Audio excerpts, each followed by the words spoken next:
case you didn't know, because I'm not just an explorer, I'm working. I'm working every single day. I'm trading stocks, I'm teaching. I made literally $2,000 yesterday from just down the road here. You can work from anywhere once you have knowledge.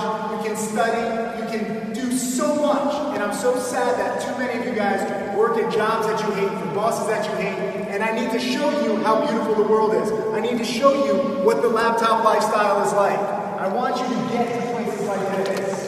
This shouldn't just be me looking at this stuff. You should be right here. So study hard.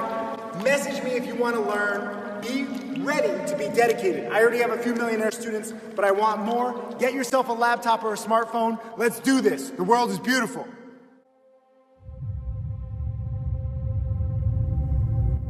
This next guy literally just came out of the blue, like in the past few months.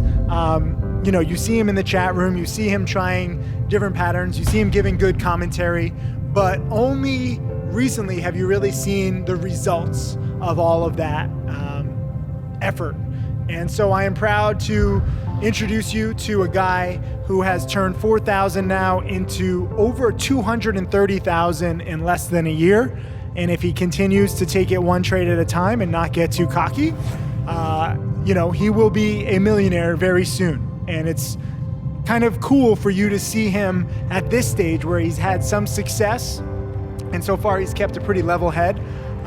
And I'm excited to see what he does in the future. So without further ado, here's Roland Wolf. Everybody stand up. All it is a means to take care of my family at this point. And I know that I can do this and they'll be safe. Damn. Roland Wolf!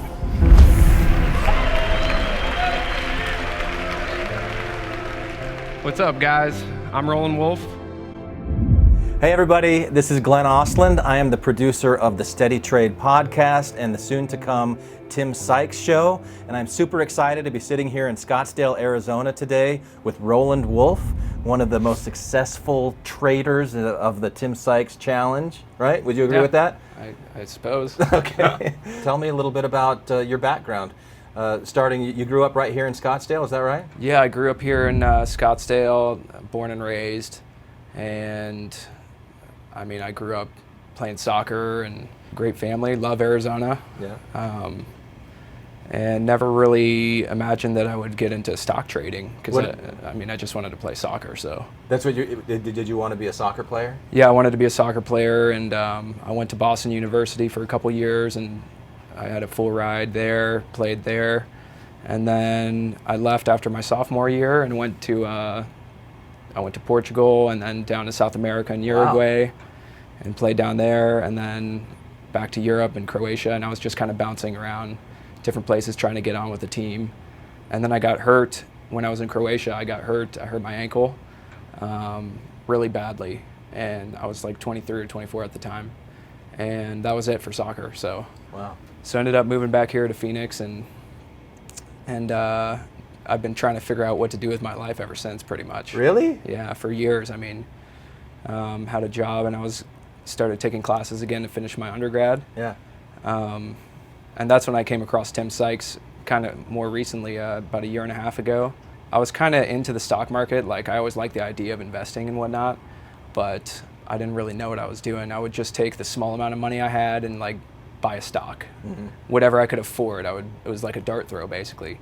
So this was like 2 years ago, I bought Bank of America, and that didn't do well. And I bought a company called Barrick Gold. ABX was the ticker, and that doubled in like 8 months or something like that. And I was pretty amazed. I'm like, wow, that money doubled. Did you hold on to it, or did you sell? So I held on to it, and then I found I started doing research as to investing but more trading, like what is a faster way to make money as opposed to buy and hold and wait for a year. Yeah. And obviously that was a special circumstance. Like, most stocks don't even double in a year, like the blue chip stocks. So I came across Tim, and I liked what I saw, and I started researching, his material. How did you find him? I think I was Googling trading or something like that, and I came across his material, and at first I was really skeptical. Yeah. Because, I mean, there's so many things on it, so many scams on the internet and get rich quick schemes and stuff like that. So I always take that kind of stuff with a grain of salt. But I ended up going to his website and looking through his strategies and whatnot, and it made total sense to me. It's like, well, I could see how this could possibly work. Yeah. And then I sold my ABX and my Bank of America, and I put that, and then I opened up an E-Trade account and started studying and trading. How much did you have when you sold those and started up your account? I think it was like $1,200 or something like that. Yeah. It was like $600 that I invested initially for ABX and Bank of America, and that doubled. And then I took that $1,200 and put it into E-Trade. And I was kind of struggling with that amount of money. That's a very small amount of money to trade with. So I put 3 more paychecks in, 2 or 3 paychecks, I forget. So it ended up being about $4,000, a little over 4,000, like 4,300 or something like that. And went from there. I mean, did you just do it cold, or you didn't go through any of the challenge courses or anything like that? You just started trading? No, I signed up for penny stocking silver. Okay. And I watched all Tim's YouTube videos, like literally, he has a ton of them. Yeah. I watched all of them before I started, along with whatever other YouTube videos I could find. I mean, it was helpful, but it wasn't that, I mean, still wasn't preparing me for trading. Yeah. From there, I started trading, really mixed results. I think I won my first, it was like 30% gain on my first trade. I think it was NAVB, I forget, but I was like, this is awesome. My first experience was this 30% gain. I was like, this is exactly what I was looking for. And then I lost my next 12 or 13 trades straight. Right.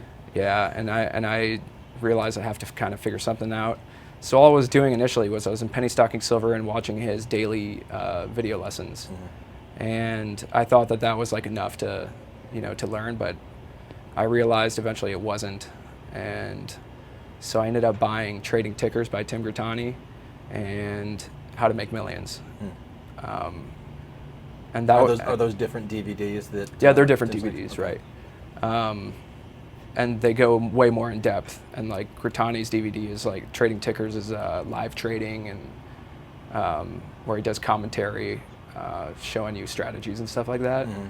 And after I watched those, it kind of opened up my mind to like what I really need to do, which was really buckle down and learn everything I can. Watch all the DVDs that I can watch, from Tim and whoever else. I just absorbed all the information I could. Yeah. And I still do that. Like I still am always trying to find more information and learn about strategies. And after, I'd say that was kind of the turning point for me, was once I really decided to take it seriously and study, all day. But you kind of jumped right into it. You skipped the whole paper trading. Yeah, I didn't practice paper trade. Run. Yeah, I didn't paper trade. When you actually started trading, you had an account about $4,000. How did you determine what you were gonna put in? Trade small, trade big. What were you doing? So I was trading small at first, and it's not the wisest thing, but at a certain point, I did start trading pretty big. Like, I know Tim advises not to go all in ever, and it's very sound advice. But I did go all in quite a few times. Did you? I mean, but in my eyes, it wasn't like I'm risking all my money. Right. I still had set risk. I would only risk a certain amount of money. But sure. But when you have a small amount of capital to buy enough shares to cover commissions and still make some sort of profit, I would have to, especially, so say I had $4,000 and the stock's $4, to buy 1,000 shares, I would have to go all in. Yeah. But I didn't see it as all in. Now in retrospect, it would still, something could have happened and it could have been halted, or some terrible news could come out and tank, and then I lose 50% of my account or something like that, which would be totally crippling. But I had a little bit of luck, I guess. Cool. So you said you won your first trade, then 11, 12, you lost. How long did it take you to get consistently in the green with your trades? I want to say like probably 4 months, 5 months, something like that. That's pretty quick. Yeah, it was pretty quick. From what I typically hear. It was pretty quick. I don't know. I feel like I was just like everyone else, and I was like chasing. When I first started trading, it was really hectic. Like when you're sitting in front of the computer for market open and you've never done that before, and you're trying to catch like morning spikes, and you know, I had my one screen, my little laptop or whatever, and trying to trade on this thing, and I didn't have any scanners or anything. I was just literally had the chat room up, and I was chasing stocks around, like listening to what everyone was saying in the chat room, and that didn't work very well because I always found, you know, I'm always buying late and I'm behind the curve, and then it comes down and you're selling for a loss, and then it spikes again, and you're just like, it was really hectic. I think a big thing was screen time and just like sitting in front of the computer all day, every day. It starts to kind of slow down. Yeah. And with the correct information, when you know what you're looking for, you're not even looking at most of them. You know, I'm watching a couple stocks in the morning. The ones I've narrowed down that I know can move and have a catalyst or something, or good chart setup, and so that's kind of, so things have changed quite a bit, but it was pretty quick. A big thing for me was definitely deciding I needed to change everything I was doing. So instead of chasing things around, I decided I'm going to be more patient and wait for good trades. So I don't chase spikes around ever anymore, for the most part. Working with Tim Bowen, I hear him talk all the time about having a trading plan. How do you approach a trading plan? So I'd make my plans the night before, or just during after hours the day before, and I'll go through my scans. A lot of times I'll already know what I'm looking at for the next day because they were, you know, something that was running the day before. Mm-hmm. And then I'll go through whatever tickers that I want to play the next day, go through the chart, go through filings if necessary, see if there's anything relevant in the filings that I should know, and then I pick points of resistance and support to play off of, basically. And I mean, that's the gist of it. It's not anything really crazy. I mean, I like to find big percent gainers. If I'm thinking about going long, it's, you know, it's something that will have some room to run, maybe. Yeah. Maybe a great catalyst. Each scenario is kind of different, but. So Bowen tells me VWAP is his favorite scan. I have no idea what VWAP is or what that. Can you explain that to me? What's VWAP? Yeah, I actually just started using VWAP a couple months ago, and it's the only thing on my chart. It's the only indicator on any of my charts at this point. But I do like it. It's volume weighted average price, so it's a moving average, but it's weighted with volume. So it gives more credence to large volume. When there's large volume, it moves the line more, basically. Mm-hmm. When the volume dies off, it kind of flat lines or maybe uptrend slowly or whatever it is. But generally, I like buying stocks over VWAP. I don't really like buying stocks under VWAP for the most part, unless it's like a panic dip buy or something like that. But for the most part, I like stocks over VWAP if I'm going long. It's just kind of an indication of, if the price is above VWAP, at least in my eyes, that means that on average, more people are green. You know, if you're long prices over VWAP, then over half of the people are in the green, as opposed to if it's under VWAP, then there are a lot of people who are underwater at that point. Yeah. And are more likely to sell into a popper as opposed to still being profitable at that point. Yeah. So, I mean, after watching it so much, you see it react to it a lot. I mean, I didn't really use it at all for quite a while, but now, I mean, I have to have it up. And where do you get that information? Is that something that you calculate yourself as you're looking at stocks? You've got a for the VWAP? Yeah, the VWAP. Yeah. No, I mean, any brokerage platform, they'll have it. It'll be one of the indicators you can just throw up on the chart. Okay. There is a formula for it. I don't know it off the top of my head, but you don't have to because it's provided there for you. Okay. Yeah, and then if I scroll over my chart on the mouse, it actually will show me what the VWAP price is at any given candle, anytime. Yeah. Cool. But I do like VWAP very much. So what is your typical day like? You described it a little bit. Yeah, typical day. So since we're on the West Coast here, the market opens at 9:30 Eastern, so it's 6:30 a.m. So I'm up at anywhere between 4:30, 4:45 usually.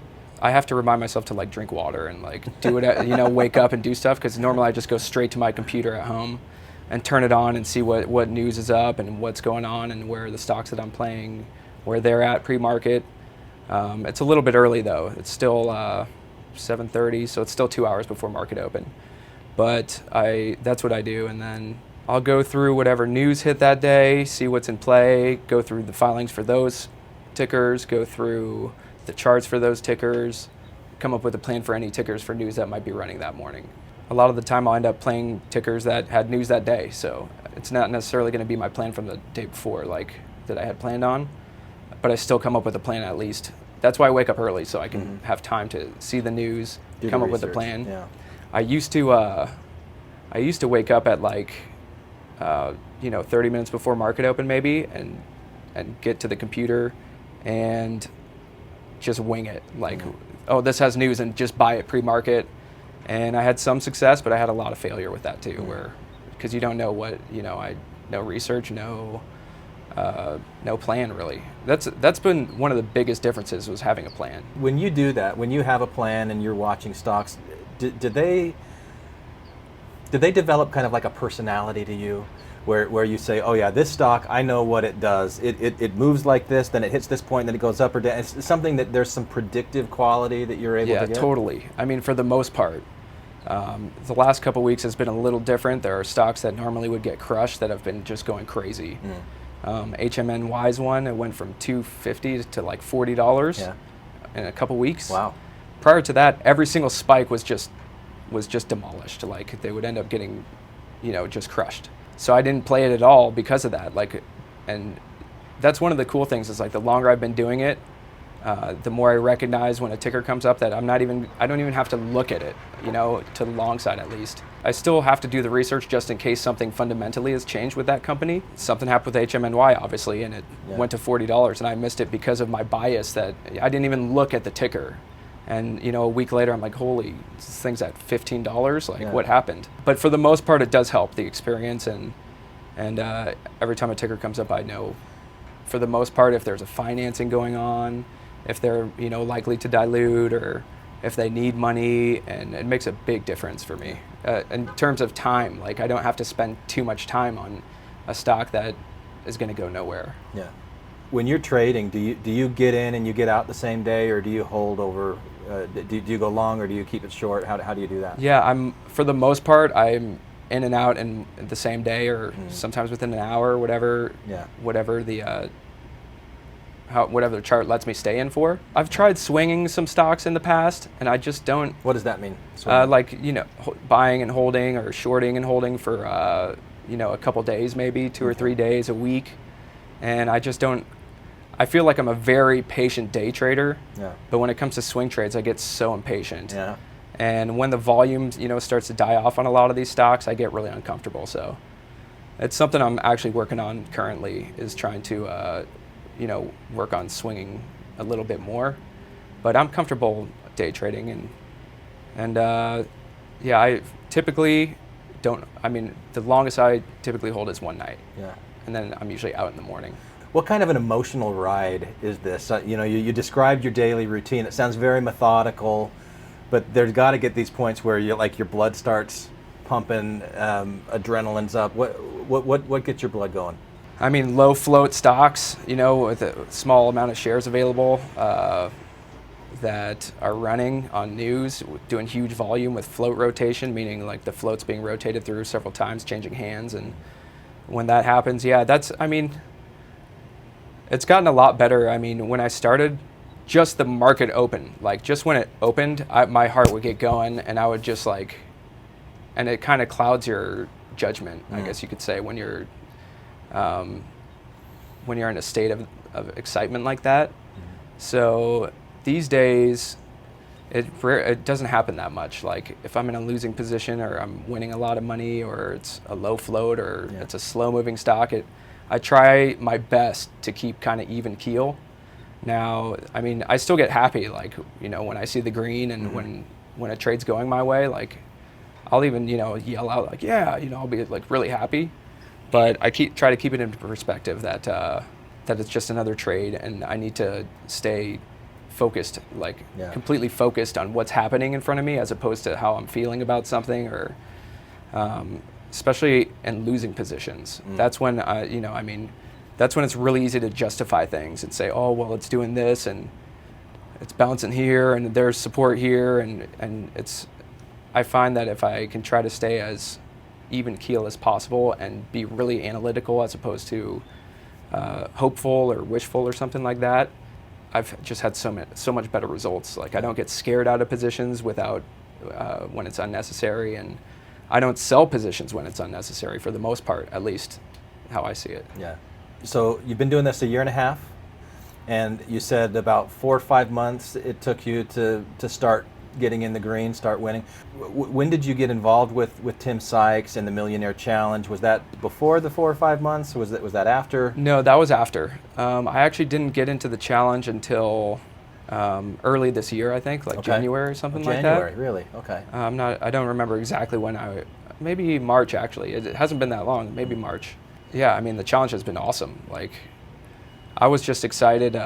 So the reason I couldn't join initially, because I did apply for the challenge when I first started, is I just didn't have enough money. Didn't have enough, like, I couldn't afford to be in the challenge and trade, and I mean, like, support my family basically. Right. So I decided that's why I joined Penny Stock and Silver and decided to try to give it a go on my own. Mm-hmm. And I actually did have some success on my own first. I think I made like $30,000 or $40,000. Yeah. And so then at that point I was able to take the plunge and really try to take my education to the next level. Yeah. And so I joined the challenge, and now I had access to webinars from like Tim Grattani and Mark Crook and Michael Good. Stephen Dux was in there, and he had already been really successful at that point. Just the fact that I was able to ask them questions like openly in the chat room and whatnot. You get all the DVDs, so I was like, I was in heaven because I had all the material that Are they actually DVDs? Did you have to go out and buy a DVD player to watch? No, you get it. It's right on the platform. Okay. But they also shipped me, all the physical DVDs as well, with like these big packets of notebooks with like charts and whatever. Yeah. So I was really excited about that because now I had all the material I needed, and now I could literally just watch all day, every day. So what I would do is I would trade. At first I had a 9 to 5, and so I would work and just listen on my headphones or whatever. I would just stream one of the DVDs and just listen to it all day. I have 2 kids. I would drive them around to sleep so that they could sleep, take a nap or whatever. And I would throw one of the DVDs on my phone and just listen to it. If they weren't in the car, I would actually take a DVD, stream it on my cell phone, and I'd put it like right in my dash where my speedometer is. Yeah. And I would like be driving and watching, and I would just do laps around my neighborhood after work. My wife would get upset because it would be like an hour and a half after work, and I'd just be rolling into the driveway. She'd be like, "What have you been doing? What do you do every day?" She asked. I said, "I'm watching DVDs. I'm studying, And so she was a little irked by it, but she understood what I was trying to do, and she saw that I was already having results and that I loved what I was doing. That's good. So she's been super supportive. Great. Yeah. Hey, Tim Sykes, Millionaire Mentor and Trader. Thank you for watching my videos. I hope that they help you. I want to share everything that I've learned over the years. You can check out more videos right over there. And also click subscribe so that you can watch all of these videos, get that knowledge, and become my next millionaire student.